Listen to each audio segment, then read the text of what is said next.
control the waist. Okay. You will swim, and then kaki yang ini block the shoulder kalau bisa. Dari sini jangan lupa, dari sini nggak boleh ada stay still and then lock. Mau dipakai. Ternyata harus ini ya. Selain teknik Jadi harus aware. serunya di sini adalah melepas sendi-sendi orang. Agak serem tapi Jadi kalau misalnya yang ini lepasinnya ke sini, yang ini lepasinnya ke sini, ini lepasinnya ke sini, kaki lepasinnya kemana gitu. Macem-macem Kak, seru. seru nih. Iya. Mau seru tapi lepasin sendi-sendi seru gitu. Oh gitu. Iya. Itu tadi baru salah satu ya. Itu baru salah satu. Ada banyak. Tadi kan aku udah ngasih dua ya. Dua ini yang ketiga. Nanti yang keempat itu yang tadi triangle yang pasti Kak Fani, Kak Anggi. Emang sahabatan kok sama Fani. Kak Fani.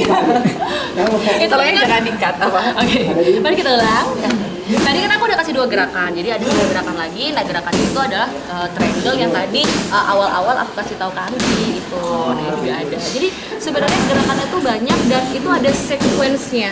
Nah sequence-nya itu yang bikin kepala kita tuh berpikir, oh ternyata dari semua posisi itu ada jalan keluarnya, ada caranya untuk bisa submit orang gitu. Kalau nggak bisa kesini, jadi nggak ada jalan buntu sebenarnya, masih banyak jalan menuju Roma, masih banyak jalan untuk bikin pingsan dan melepaskan sendi-sendi orang. Berarti sebenarnya pada saat kamu lagi tanding nih, itu sebenarnya lagi adu pikiran kamu sama lawan ya. Yes, Bukan betul. cuma sekedar adu teknik. Enggak. Ini harus kuputar Pikiran, kemana iya supaya dia lumpuh. benar itu. Jadi mindset sama kekuatan pikiran kita, pede-pedean yang mana gitu. Jadi bukan hanya teknik, bukan hanya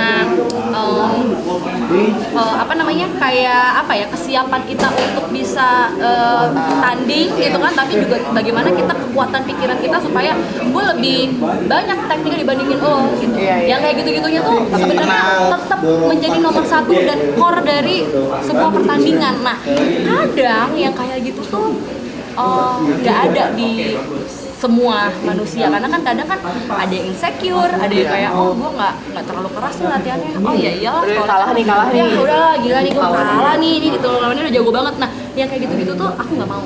Jadi makanya aku tuh tanding besok ini untuk adult, bukan yang master. Kalau master kan 30 tahun ke atas, ini aku tanding sama aku umurnya udah 34 ya tahun ini. Terus sedih masih muda kok kita. Jadi aku nggak mau tanding di umur segitu, nggak mau 30 ke atas, tapi aku tanding di adult dari umur 18, 17 sampai 29 tahun. Jadi lawanku tuh yang kecil-kecil, yang muda-muda. Ya nggak apa-apa karena aku tidak ingin membatasi diriku mentang-mentang umur lebih tua ya atau sama lebih seumuran. muda gitu kan. Misalnya ada yang bilang kalau lebih muda kan berarti tenaganya lebih kuat dibandingin. Oke, kita buktiin aja gitu. Jadi aku tuh nggak mau dibatasi dari umur, nggak mau dibatasi dari tinggi badan, dari apa semua nggak mau. Jadi Berarti udah siap ketika misalnya memang harus berhadapan sama mereka yang lebih muda, tapi secara power, secara mental, terus secara kreativitas untuk ngeputar-putar. bisa jadi iya. Udah siap. Lagian juga kalau misalnya kalah ya terus kenapa gitu, apakah iya kan, apakah ini menjadi akhir dari dunia kan? Enggak juga, Malah dapat ilmu baru ya. dapat ilmu baru, dapat pengalaman baru. Jadi ya aku melawan rasa takut itu. Rasa takutku adalah aku takut kalah. Itu nggak bisa aku pungkiri, aduh ntar kalau gue kalah gimana gitu. Tapi ternyata setelah aku belajar dari tahun ke tahun, jangan pikirin hal yang belum terjadi. Jadi overthinking itu nggak bagus. Jadi jangan pikirin yang lalu, jangan pikirin yang akan terjadi. Kita pikirin aja yang ada sekarang dulu gitu. Apa yang ada sekarang? Aku latihan yang keras, aku kerjakan apa yang sudah aku kerjakan selama ini pada saat aku latihan. Ya udah itu aja dulu gitu. Nah, men-switch pikiran itu yang susah. Apalagi kita di negara orang yang aku nggak ada tim sama sekali, aku diteriakin sama orang-orang banyak tim lawanku, aku sendirian Kanggi, nggak ada yang mendukung gitu. Ya aku bisa buktikan kalau aku bisa. Itu challenge ya. Di situ challenge. Nah, sekarang gini nih Vin, kalau misalnya ada mereka yang pengen ikutan jiu-jitsu, belum pernah sama sekali. Kayak modal pertamanya tuh apa sih? Jangan bilang mental. Kalau modal pertama, kalau menurut aku adalah keinginan dulu, niat. Niatnya apa nih? Oh niatnya pengen olahraga. Ya udah, karena aku dulu waktu pas awal niatnya adalah pengen ngurusin berat badan. Karena dulu tuh aku sempat agak gemuk gitu kan, dan aku ngerasa aku tidak sehat dengan gaya hidupku gitu kan. Tapi aku pengen olahraga yang bikin aku nggak ngantuk, yang bikin aku nggak bosan. Aku tuh nggak suka suatu hal yang monoton kan, kayak mohon maaf ya, kalau menurut aku lari ataupun sepeda itu menurut aku tuh aku ngantuk gitu. Menurut aku tidak menemukan funnya. Tapi kalau kayak jujitsu segala macam itu kan kayak mikir. Nah mikir, aku tuh suka hal-hal yang kayak gitu, makanya aku suka banget. Nah waktu pada saat aku masuk terjun ke dunia ini, yang tadinya rencananya buat hanya ngurusin badan, akhirnya nyemplung menjadi atlet gitu. Gitu. Jadi yang penting niatnya dulu. Kita sudah niat, Niat dulu. Karena latihannya kayak gini ya. Suka dulu deh.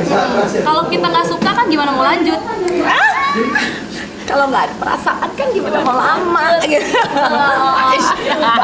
Batik nih gitu. Jadi kayak gitu teman-teman, kalau misalnya teman-teman ada yang bener-bener pengen belajar, tapi memang harus suka dulu tadi kalau katanya Vina, dan jangan takut kali ya, karena kan kalau misalnya latihan ini itu pertama memang harus explore, berani explore. Betul. Jadi Dan kalau latihan. misalnya ada cedera-cedera segala macam, kita Jangan tuh panik jatuhnya di matras kok, bukan di aspal gitu. Jadi ya selama kita di dalam pikiran kita positif terus, ya kita nggak akan cedera yang gimana-gimana banget.